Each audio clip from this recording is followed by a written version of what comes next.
जय हिंद दोस्तों, जय हिंद बच्चों। आप सभी का स्वागत है आपके अपने YouTube चैनल में एक बार फिर से। जैसा कि हमारा अध्याय चल रहा था, अध्याय नंबर 3 मानव विकास।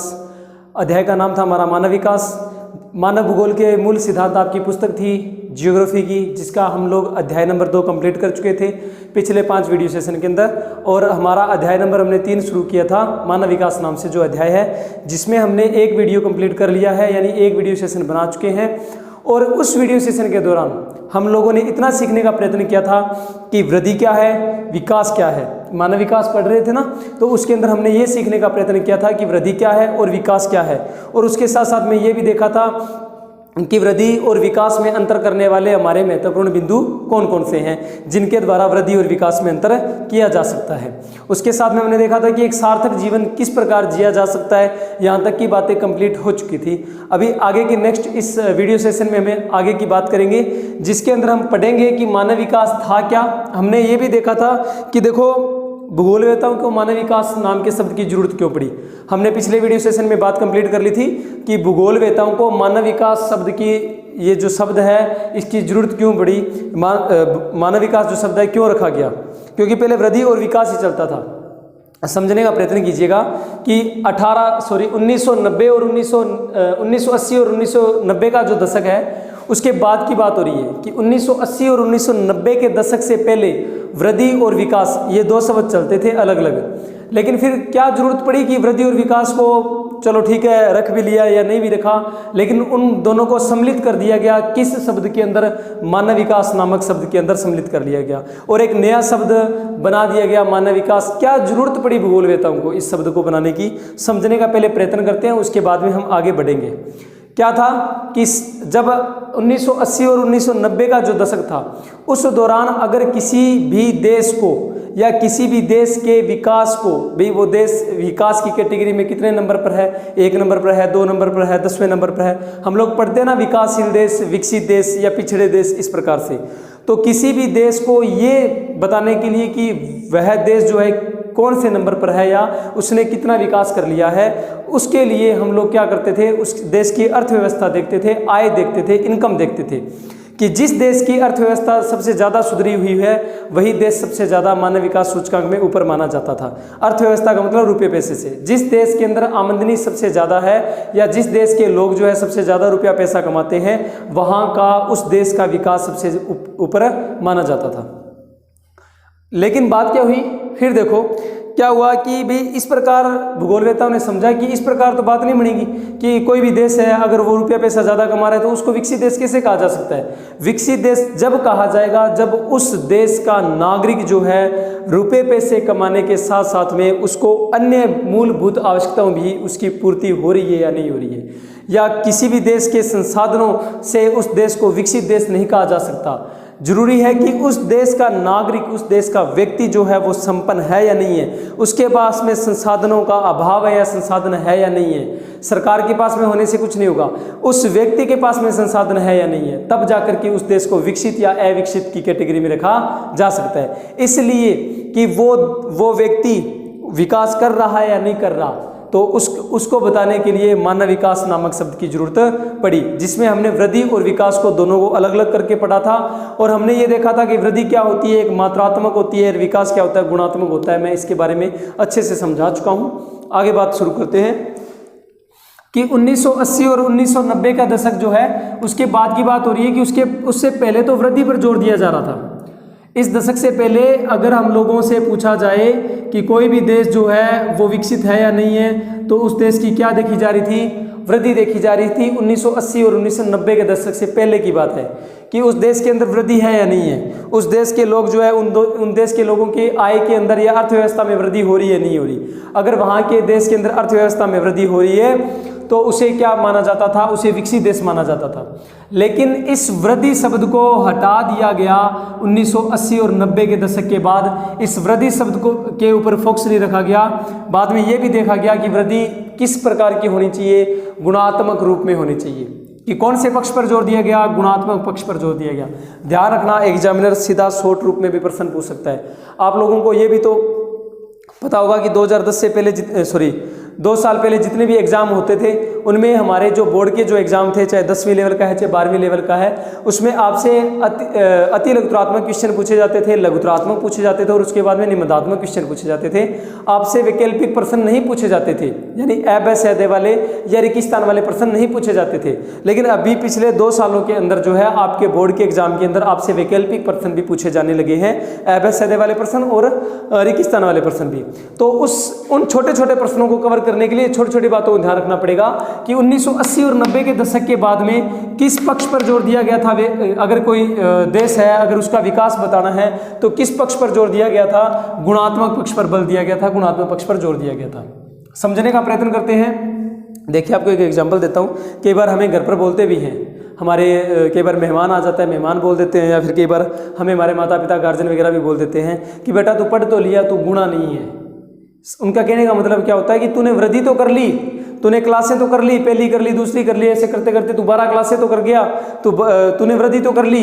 ये उसकी यानी कि क्लासों में बढ़ोतरी हो रही है, वो क्या मानी जाएगी? उसकी मात्रात्मक, यानी वो क्या मानी जाएगी? उसकी वृद्धि।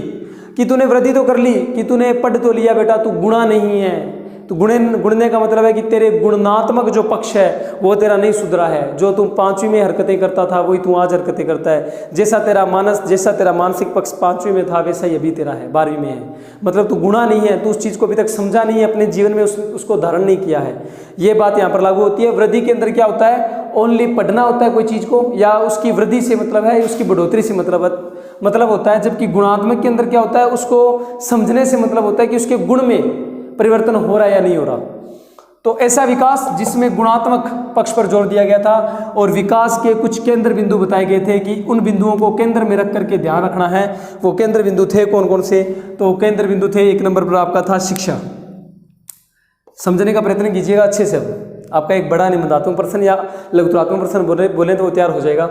वो क्या है अपना? शिक्षा। शिक्षा क्या है कि व्यक्ति कब विकास करेगा, और व्यक्ति विकास करेगा तो जाकर उस देश का विकास होगा। अगर व्यक्ति विकास नहीं करेगा, खुद का व्यक्ति का विकास नहीं होगा, तो उस देश का विकास पॉसिबल ही नहीं है। तो शिक्षा कि ज्ञान प्राप्त कर पाना, कि एक व्यक्ति कब विकास कर पाएगा? जब वो शिक्षा ग्रहण कर लेगा, जब वो पढ़ लिख करके कुछ बन पाएगा। जैसे समझने का प्रयत्न कीजिए। शिक्षा का कहने का मतलब क्या है कि शिक्षा क्यों जरूरी है, शिक्षा को क्यों केंद्र बिंदु माना गया? कि एक व्यक्ति है, अगर वो अनपढ़ है, अशिक्षित है, तो क्या है, मान लेते कोई रोजगार का कार्य कर रहा है बेचारा, कोई फैक्ट्री में लगा हुआ है, या फिर कोई उद्योग धंधे में कार्य कर रहा है, या अदर कोई भी खेती बाड़ी का कार्य कर रहा है। अब अगर वो शिक्षित नहीं है, यानी अशिक्षित है, तो अगर उसको उस फैक्ट्री से निकाल दिया गया कोई भी कारणवश, या उसकी मजदूरी, उसका वेतन भत्ता जो है छीन लिया गया, या उसको दिया नहीं गया, अगर वो अशिक्षित है, तो क्या होगा? वो अपने जो उसके अधिकार हैं, वो अपने अधिकारों के लिए आवाज़ नहीं उठा पाएगा कि भी हाँ मेरा इतना वेतन बन रहा था, मेरा इतनी मजदूरी बन रही थी, आप मेरे को मजदूरी दो। तो वो क्या करेगा? चुपचाप दब करके बैठ जाएगा या दबा रह जाएगा। उसे पता नहीं है, वो अवगत नहीं है अपने अधिकारों के बारे में कि मेरे को भी इस सरकार के द्वारा या इस देश के द्वारा कुछ अधिकार दिए गए हैं जिससे मेरा वेतन भत्ता मुझसे कोई नहीं छीन सकता। इस प्रकार से उसे जब कब पता नहीं होगा? जब वो शिक्षित नहीं होगा भाई। अब वो शिक्षित होगा तो उसे पता होगा कि मेरे अधिकार क्या है, और वो अपने अधिकारों के लिए मांग भी उठाएगा। इसके साथ साथ में अगर वो शिक्षित है, अगर उसे मान लेते हैं वो कोई कार्य कर रहा था, अगर उसको उस कार्य से निकाल दिया गया, कोई मजदूरी कहीं पर कर रहा था या खेती बाड़ी कर रहा है, उसमें उसको नुकसान हो गया, अगर वो शिक्षित है तो 4 रुपये पैसे इधर उधर से कोई ब्याज वगैरह पर लेकर कोई भी किसी प्रकार से वो अपना कोई छोटा बड़ा बिजनेस भी शुरू कर सकता है। अगर वो शिक्षित है तो उसे पता होगा कि मैं इस प्रकार का बिजनेस करूं तो मेरे को ऐसी अनुकूल दशाएं चाहिए। आप लोग जानते हो कि व्यापार यूं ही नहीं किया जाता, या फिर कोई भी फैक्ट्री यूं ही नहीं लगा ली जाती। कोई भी फैक्ट्री, कोई भी उद्योग धंधा स्थापित करने के लिए हमें जरूरी ये होता है कि पहले उस फैक्ट्री को स्थापित करने के लिए वहाँ पर सभी संसाधन हमें आसानी से उपलब्ध हो रहे या नहीं हो रहे। वहाँ पर जैसे मान लेते हैं हम लोग एग्जाम्पल के तौर पर मान लेते हैं अगर सूती उद्योग की फैक्ट्री स्थापित कर रहे हैं तो हमें वहाँ पर पास में कपास मिल रहा है कि नहीं मिल रहा, हमें सस्ते श्रमिक मजदूर मिल रहे हैं कि नहीं मिल रहे, हमें जल मिल रहा है कि नहीं मिल रहा। इस प्रकार से परिवहन के संसाधन है या नहीं है। तो जब शिक्षित होगा तो उसको पता होगा भी एक फैक्ट्री को, एक नया कारोबार करने के लिए हमने पढ़ा है कहीं ना कहीं कि एक आप उद्योग धंधा स्थापित करो तो इस उद्योग धंधे के लिए इस प्रकार के संसाधनों की आवश्यकता होती है, और वो देखेगा कि जहाँ पर उसको इस प्रकार के सारे संसाधन अवेलेबल हो रहे हैं वहाँ पर वो अपना कारोबार शुरू कर सकता है। कब? जब वो शिक्षित होगा। तो यानी शिक्षा क्या है? शिक्षा सबसे ज़्यादा जरूरी संसाधन, सबसे ज़्यादा महत्वपूर्ण बिंदु माना गया है।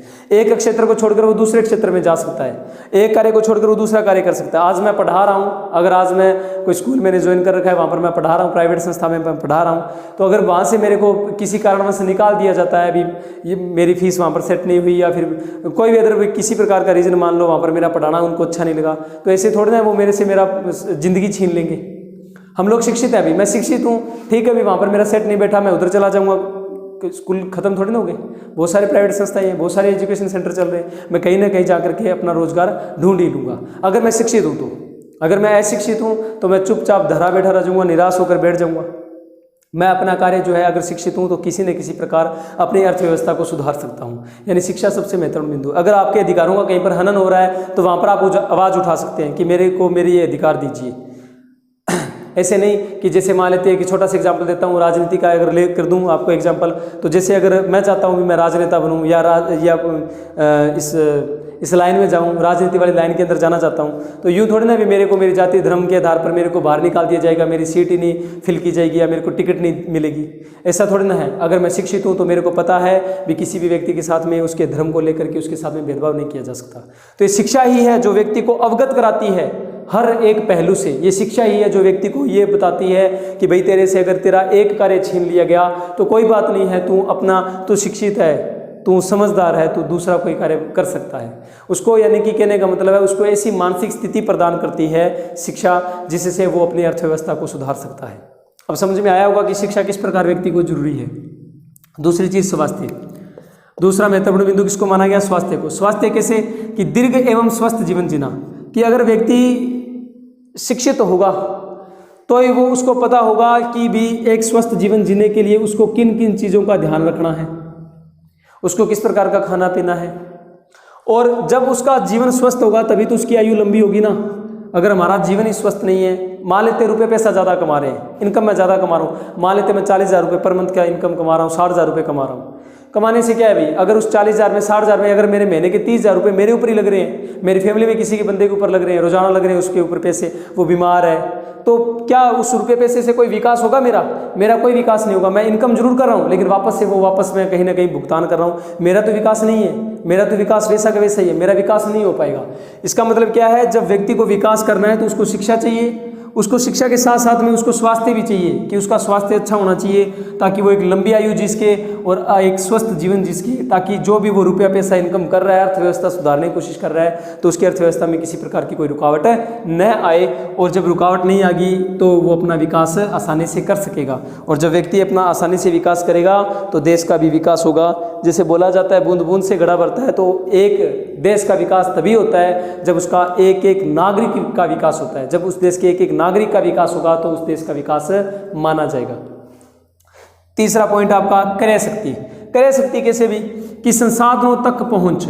संसाधनों तक पहुंच का कहने का मतलब ये नहीं है कि भी मेरे पास में बाइक नहीं मैं बाइक ले, मेरे पास में कार नहीं मैं कार ले, उस प्रकार के संसाधन नहीं। संसाधनों तक पहुंच का मतलब ये है कि मेरे पास में मेरे जीवन यापन के लिए जो मेरे को जरूरी संसाधन चाहिए, क्या उन संसाधनों तक मेरी पहुंच है या नहीं है, या मेरे को कहीं ना कहीं किसी व्यक्ति के द्वारा वंचित तो नहीं रखा जा रहा। मेरे को कोई जात पात को लेकर के मेरे को कोई किसी के दबाव में आकर मैं अपने संसाधनों से वंचित तो नहीं रह पा रहा, ताकि मूलभूत आवश्यकताएं जो मेरी पूर्ति करने वाले संसाधन हैं, मेरा रोजगार चलाने वाले मेरे संसाधन हैं, क्या मेरी उन तक पहुंच है कि नहीं है। मेरी संसाधनों के अंदर आपके, जैसे आप पढ़ते भी हो कि एक पॉलिटिकल साइंस में आप पढ़ते हो शायद, राजनीति विज्ञान में, कि एक व्यक्ति को 6 अधिकार दिए जाते हैं, मूल अधिकार जिनको आप बोलते हो, स्वतंत्रता का अधिकार, समानता का अधिकार, इस प्रकार से शोषण के विरुद्ध अधिकार, इस प्रकार से आपको जो 6 अधिकार दिए गए हैं वही है क्या व्यक्ति के संसाधन। उन्हीं 6 अधिकारों को व्यक्ति के संसाधन की संज्ञा दी गई है कि क्या उसे अपने संसाधनों तक पहुंच है, क्या उसे अपना धर्म बनाने की पहुंच है, क्या उसे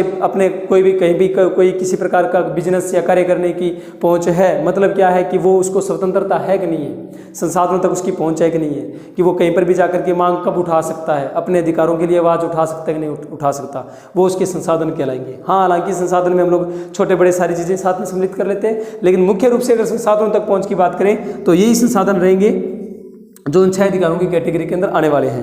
अब आपको शायद समझ में आया होगा कि एक व्यक्ति को हर प्रकार से स्वतंत्रता मिल रही है कि नहीं मिल रही, उसको संसाधनों की खुली छूट मिल रही है कि नहीं मिल रही। ताकि उससे क्या होगा, उसकी क्रय शक्ति सुधरेगी। क्रय शक्ति का मतलब होता है उसका इनकम जो है करने का, जो रोजगार का जो साधन है उसमें उसका सुधार होगा। और जब रोजगार के साधन में सुधार होगा तो सीधी सी बात है आय में वृद्धि तो होगी, और अगर आय में वृद्धि होगी तो उसका विकास होगा, उसकी सारी मूलभूत आवश्यकता पूर्ति होगी, और जब उसका विकास होगा तो देश का विकास भी होगा।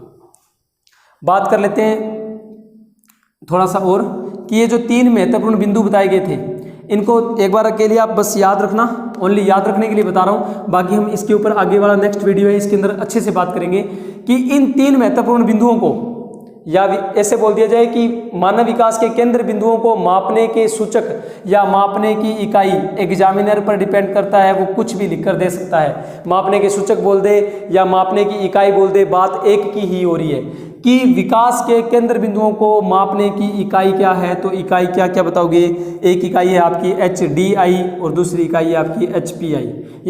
ये शिक्षा को, स्वास्थ्य को या क्रय शक्ति को, इन तीनों को जो मापने के सूचक जो हैं या जो मापने की इकाई है वो किस में मापी जाती है, HDI में और HPI में। हम इस पर विस्तार पूर्वक बात करेंगे नेक्स्ट क्लास में, जिसमें हम लोग इनकी फुल फॉर्म भी पढ़ेंगे और उसके साथ साथ में इनको समझेंगे कि है क्या अच्छे से। एक बार के लिए इतना ही याद रखना कि मापने के सूचक है या मापने की इकाई है किसको, मानव विकास के केंद्र बिंदुओं को। और मानव विकास के केंद्र बिंदु है कौन कौन से, शिक्षा, स्वास्थ्य और क्रय शक्ति। शायद यहाँ तक समझ में आया होगा।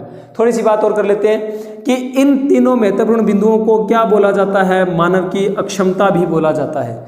मानव की अक्षमता है मतलब कि एक व्यक्ति के अंदर पावर है या नहीं है, इन तीनों बिंदुओं को प्राप्त करने की हिम्मत है या नहीं, उसमें पावर, उसमें जोश, उसमें उसकी क्षमता है कि नहीं है, इन तीनों बिंदुओं को प्राप्त करने की, शिक्षा को, स्वास्थ्य को, क्रय शक्ति को। क्रय शक्ति को सुधारने की उसके अंदर क्षमता है या नहीं है, स्वास्थ्य को सुधारने की क्षमता है या नहीं है, शिक्षा को सुधारने की क्षमता है या नहीं है। इस प्रकार से शायद यहाँ तक समझ में आया होगा अच्छे से कि मानव विकास की हम लोग बात कर रहे हैं, जिसमें हमने देखा कि गुणात्मक पक्ष पर जोर दिया गया था, ओनली मात्रात्मक पर नहीं, गुणात्मक पर, कि उस देश के अंदर सारे हर प्रकार से किसी भी व्यक्ति के साथ में कोई भेदभाव तो नहीं हो रहा, हर एक प्रकार से गुण जो है, गुणात्मक पक्ष जो है वो सुधर रहे हैं या नहीं सुधर रहे। तो उन गुणात्मक पक्षों पर जोर दिया गया था और गुणात्मक पक्षों में ये 3 महत्वपूर्ण बिंदु बताए गए थे कि उस देश का शिक्षा का स्तर सुधर रहा है या नहीं सुधर रहा, हर एक नागरिक शिक्षित हो रहा है कि नहीं हो रहा। अगर नागरिक शिक्षित होगा तो हर तरह से देश के सहयोग करेगा, देश के विकास में योगदान करेगा। उसको पता होगा कि जनसंख्या पर कैसे नियंत्रण रखा जाता है, उसको पता होगा कि एक देश को चलाने के लिए कैसी सरकार की जरूरत है, हर प्रकार से उसे पता होगा कि हमारे लिए जो हमारे राजनेता है वो किस प्रकार के होने चाहिए, वो उसे पता होगा अपने अधिकारों के बारे में। जब उसे शिक्षा मिलेगी तब उसे पता होगा कि मेरे को आवाज़ उठा सकता हूँ मैं, मेरे को सरकार की तरफ से या मेरे को राज्य की तरफ से, मेरे को देश की तरफ से स्वतंत्रता कितने प्रकार की मिली हुई है। जब उसका स्वास्थ्य स्तर सुधरेगा तब जाकर के मानव का विकास होगा, जब उसकी क्रय शक्ति सुधरेगी तब जाकर के मानव का विकास होगा। मापने की इकाई पूछे या मापने के सूचक पूछे तो HDI और HPI बताओगे। थोड़ी सी बात कर लेते हैं इससे आगे, ये कि ये जो मानव विकास नामक जो शब्द है, ये जो मानव विकास नाम का जो शब्द है, ये देने वाले प्रथम व्यक्ति कौन थे। अब देखना समझना कि जो कोई कभी व्यक्ति कोई नई चीज़ बोल जाता है ना, जैसे आज मान लेते हैं संसार में आज तक ऐसा कोई शब्द मान लेते हैं यूज नहीं हुआ जो मैंने आज बोल दिया, तो मैं उस शब्द का क्या कहलाऊंगा, जनक, कि मैं उस शब्द को देने वाला हूँ, मैं उस शब्द का निर्माता हूँ, तो मैं उसका क्या कहलाऊंगा, जनक। इसी प्रकार से ये मानव विकास नाम का शब्द नहीं था, तो ये मानव विकास नाम का शब्द का यूज करने वाले या उपयोग में लाने वाले प्रथम व्यक्ति जो थे, अब जो प्रथम व्यक्ति होगा तो उसको क्या बोला जाएगा, जनक। तो जो प्रथम व्यक्ति थे वो थे डॉक्टर महबूब उल हक। डॉक्टर महबूब उल हक मानव विकास शब्द के जनक माने जाते हैं इनको, कि मानव विकास शब्द को लाने वाले प्रथम व्यक्ति थे डॉक्टर महबूब उल हक। कहाँ से थे ये, पाकिस्तान से थे। और एक इनके सहयोगी थे डॉक्टर अमर्त्य सेन, जो कि कहाँ से थे, भारत से। सहयोग करने वाले थे, जनक नहीं थे। जनक इनको माना गया डॉक्टर महबूब उल हक को। ये तो थे इस मानव विकास शब्द के जनक, या मान लें कि मानव विकास के जो केंद्र बिंदु हैं, इन सब केंद्र बिंदुओं के जनक भी इन्हीं को माना गया था। शिक्षा के, स्वास्थ्य को और क्रय शक्ति के जनक भी इन्हीं को माना गया था। ये कहाँ से थे, रहने वाले कहाँ के थे, ये पाकिस्तान से। और इनका जो सहयोगकर्ता थे वो कौन थे, अमर्त्य सेन, डॉक्टर अमर्त्य सेन, जो कि कहाँ से थे, भारत से थे। आपको इतना ये सीधा ही याद रखना, इसमें कोई समझने वाली तो बात है नहीं, बस इतना याद रखना कि मानव विकास मानव विकास शब्द के या मानव विकास के केंद्र बिंदुओं के जनक पूछा जाए तो डॉक्टर महबूब उल हक को बताओगे, और पूछा जाए कि इनमें सहयोगकर्ता कौन थे तो अमर्त्य सेन को बताओगे, और पूछ लिया जाए कहाँ से थे तो पाकिस्तान से, और इसके बारे में पूछ लिया जाए तो कहाँ से थे, भारत से थे। उधर आपको स्क्रीन पर इमेज दिख रही होगी जिसमें इधर की तरफ हमारे जो हैं वो डॉक्टर महबूब उल हक हैं, और जो उधर की साइड की जो इमेज दिख रही होगी उसमें आपके अमर्त्य सेन हैं। आपको अच्छे से दिख गया होगा भी डॉक्टर महबूब उल हक कौन थे और अमर्त्य सेन कौन थे। बात कर लेते हैं इसके आगे कुछ विकल्पों में वृद्धि। अब इन्होंने बात की थी, डॉक्टर महबूब उल हक ने एक बात की थी कि इनके द्वारा जोर दिया गया था एक शब्द पर कि व्यक्ति के विकल्पों में वृद्धि होनी चाहिए। व्यक्ति के विकल्पों में क्या होनी चाहिए? वृद्धि होनी चाहिए। कि व्यक्ति का विकास कब होगा? जब उसके विकल्पों में वृद्धि होगी। विकल्प का मतलब उसके सामने बहुत सारे ऑप्शन खुल जाएंगे। जैसे एक हम लोग कई बार कहावत बोलते हैं ना कि एक दरवाजा बंद हो गया तो दूसरा दरवाजा खुल गया, वैसे कि भाई इनका कहना यह था कि व्यक्ति का विकास तभी संभव है अगर उसके सामने अगर एक दरवाजा बंद भी हो जाए ना, एक स्टेज पर अगर उसके सामने एक दरवाजा बंद भी हो जाए तो उसके सामने दूसरा दरवाजा खुला रहना चाहिए, उसके सामने एक दूसरा विकल्प खुला रहना चाहिए, ताकि यूँ ना हो कि वो निराश होकर बैठ जाए और अपना विकास जो है, अपना विकास करना वो समाप्त कर दे या रोक दे। कहने का मतलब ये है, मान लेते हैं, फिर से एग्जाम्पल दे रहा हूँ, वही घुमा फिरा करके वही एग्जाम्पल उठा रहा हूँ एक बार कि कौन सा, कि जैसे मान लेते हैं कि मेरे को एक स्कूल से निकाल दिया गया तो मेरा एक विकल्प बंद हो गया कि मैं उस स्कूल में पढ़ा नहीं पा रहा हूँ। ऐसे थोड़ी ना हो गया मेरे सारे विकल्प बंद हो गए, उस स्कूल में नहीं पढ़ा रहा, या मेरे पर रोक लगा दी भी आपके पास में सर डिग्रियाँ जो है कंप्लीट नहीं है या थोड़ी कम है या ज़्यादा है, कुछ भी XYZ कि आप सर स्कूल में नहीं पढ़ा सकते, ऐसे रोक लगा दी जाए मेरे ऊपर या मेरे शिकायत कर दी, कुछ भी मान लेते हैं एक बार के लिए, तो क्या होगा कि मैं उस क्षेत्र में तो नहीं जा सकता, लेकिन क्या मेरे सामने विकल्प बंद हो गए? क्या मेरा जीवन समाप्त हो गया? क्या मैं रोजगार नहीं कर सकता? क्या मेरे पास में और कोई ऑप्शन नहीं है? नहीं भाई, मैं और कोई एक क्षेत्र में जाकर कार्य कर सकता हूँ। मेरे पास में बहुत सारे विकल्प है। मेरे को एक क्षेत्र से पढ़ाने से मना कर दिया जा सकता है तो मैं दूसरे क्षेत्र में जाकर के तो पढ़ा सकता हूँ ना। वहाँ के लोग नहीं चाहते कि मैं वहाँ पर पढ़ाऊँ तो मैं दूसरे जगह जाकर के पढ़ा सकता हूँ। यूँ तो नहीं है कि मेरे सामने निराशा आ जाएगी, सारी तरफ अंधेरा अंधेरा दिखेगा। इस प्रकार से कि व्यक्ति के विकल्पों में वृद्धि होनी चाहिए। अगर उसका रोजगार का साधन एक छिन गया तो उसके सामने दूसरा रोजगार का साधन होना चाहिए। विकल्पों में जब वृद्धि होगी, बहुत सारे विकल्प होंगे, हर प्रकार की उसके पास में स्वतंत्रता होगी, विकल्प होंगे, तब जाकर के उस व्यक्ति का क्या हो पाएगा? विकास हो पाएगा। समझना। जो अमर्त्य सेन थे वो जोर दे रहे थे एक शब्द पर, क्या बोल रहे थे कि स्वतंत्रता में वृद्धि होनी चाहिए, कि मानव का विकास कब होगा? जब उसकी स्वतंत्रता में वृद्धि होगी। समझना। ये भाई साहब बोल रहे थे कि विकल्पों में वृद्धि होनी चाहिए और ये भाई साहब बोल रहे हैं कि स्वतंत्रता में वृद्धि होनी चाहिए। कहने का मतलब क्या है? ये बोल रहे थे कि व्यक्ति के सामने बहुत सारे विकल्प होने चाहिए भी मैं यहाँ पर काम नहीं कर सकता, मैं दूसरी जगह जाकर काम करूँ, मेरे को जात पात के आधार पर किसी भी कोई भी कार्य करने के लिए रोका ना जाए, मेरे को मेरी नस्ल के आधार पर न रोका जाए, मेरे को ऊंच नीच के आधार पर न रोका जाए, मैं गरीब हूँ, मैं अमीर हूँ। तो इस प्रकार से ये भाई साहब क्या बोल रहे थे कि विकल्प बहुत सारे हों, लेकिन ये भाई साहब बोल रहे थे कि इस प्रकार से जो मेरे को रोका जा रहा है, मेरे को मेरी जात पात के आधार पर रोका जा रहा है, मेरे को मेरे रुपए पैसे के आधार पर रोका जा रहा है कि भाई तुम नीची जाति का, तू ऊंची जाति का, तू गरीब है, तू अमीर है। इस प्रकार से अगर मेरे को कोई कार्य करने के लिए किसी प्रकार की रोक लगाई जा रही है तो ये भाई साहब बोल रहे थे कि उस व्यक्ति पर रोक नहीं लगनी चाहिए। उसकी जात पात को लेकर, उसके धर्म को लेकर या उसके साथ में ऊंच नीच का भेदभाव करके किसी भी प्रकार का कार्य अगर वो कर रहा है, उसके सामने बहुत सारे विकल्प हैं, अगर वो कार्य कर रहा है उन विकल्पों में से किसी भी विकल्प पर, तो उसके पास में उस कार्य को करने की स्वतंत्रता भी होनी चाहिए। ओनली विकल्प कुछ नहीं कर सकते। मान लेते हैं विकल्प तो बहुत सारे हैं, हमें दिखते हैं चारों तरफ विकल्प ही विकल्प है। अब विकल्प होने से क्या होता है? उस विकल्प में कार्य करने की उस व्यक्ति के पास में स्वतंत्रता भी होनी चाहिए। अब जैसे एक छोटा सा एग्जांपल देता हूँ, वैसे तो थोड़ा सा लेकर चलें तो नहीं भी देना चाहिए। अगर मान लेते हैं भाई सरकार के बार कुछ विकल्पों पर रोक लगाती है कि अगर आपके पास में जैसे डॉक्टर की डिग्री नहीं है तो आप डॉक्टरी नहीं कर सकते, तो वो सरकार का विकल्प सही है। विकल्प तो है व्यक्ति के पास में। अब जैसे मैं अगर चाहूँ भी मैं जाकर के डॉक्टरी कर लूँ तो भी डॉक्टरी थोड़ी ना कर पाऊंगा, मेरे पास में डॉक्टर की डिग्री नहीं है, डिप्लोमे वगैरह नहीं है, मेरे को नॉलेज ही नहीं है। तो यूँ नहीं भी ऐसे ना हो कि बहुत सारे विकल्प है तो यूँ नहीं भी मुँह उठा करके कौन से विकल्प में घुस जाओ। आपको कम से कम उस विकल्प की योग्यता होनी चाहिए आपके पास में, तब जाकर के आप उस विकल्प को चला सकते हो, उस विकल्प को अपना सकते हो, उस विकल्प में कार्य कर सकते हो। और जब आपके पास में सब कुछ है तब उसमें आपको रोका नहीं जाना चाहिए, तब आपको स्वतंत्रता होनी चाहिए। चाहे कौन सी भी क्षेत्र में जाकर के करो वो कार्य, किसी भी क्षेत्र में कार्य करने की स्वतंत्रता होनी चाहिए। कहीं पे कोई भी स्थान पर किसी भी जात पात को लेकर के आपको रोका ना जाए। बात आ रही समझ में? डॉक्टर महबूब उल हक और अमर्त्य सेन ये बोलते थे विकल्पों में वृद्धि होनी चाहिए, ये बोलते स्वतंत्रता में वृद्धि होनी चाहिए। पर अगर बात करें तो इन दोनों को अगर मिला दिया जाए कि जब एक विकल्पों में वृद्धि होगी और जब स्वतंत्रता में वृद्धि होगी तो जाकर के व्यक्ति सार्थक जीवन जी पाएगा, यानी कि वो विकास कर पाएगा अच्छे से, कि उसके पास में विकल्प भी ढेरों हैं और हर एक विकल्प को अपनाने की स्वतंत्रता भी है, तो उसका जीवन कैसे हो जाएगा, अपने आप ही सार्थक हो जाएगा भी, कोई रोक टोक नहीं होगी तो। और जब उसके पास में उसका जीवन सार्थक हो जाएगा तो यही विकास का क्या माना गया, मूल उद्देश्य। ये लाइन थोड़ी सी नोट लगा के लिख लेना, पूछ लिया जाता है कई बार सीधा सा कि मानव विकास का मूल उद्देश्य क्या है, तो व्यक्ति का सार्थक जीवन जीना ही मानव विकास का मूल उद्देश्य है। और सार्थक जीवन कब जी पाएगा, जब उसके पास में विकल्प ढेरों होंगे और उन विकल्पों को अपनाने की स्वतंत्रता भी बहुत सारी होगी। जो विकल्प है कुछ मैंने लिख रखे हैं, कुछ केंद्र बिंदु लिख रखे हैं विकास के, यहाँ तक आपको शायद समझ में आया होगा अच्छे से, कोई दिक्कत तो नहीं आ रही भाई। अगर आपको पढ़ने के दौरान किसी प्रकार की कोई समस्या आ रही हो, ये वाइट बोर्ड पर कुछ लिखा हुआ अगर नहीं दिख रहा हो या छोटा बड़ा दिख रहा हो तो भी आप कमेंट बॉक्स में कमेंट करके बता सकते हैं।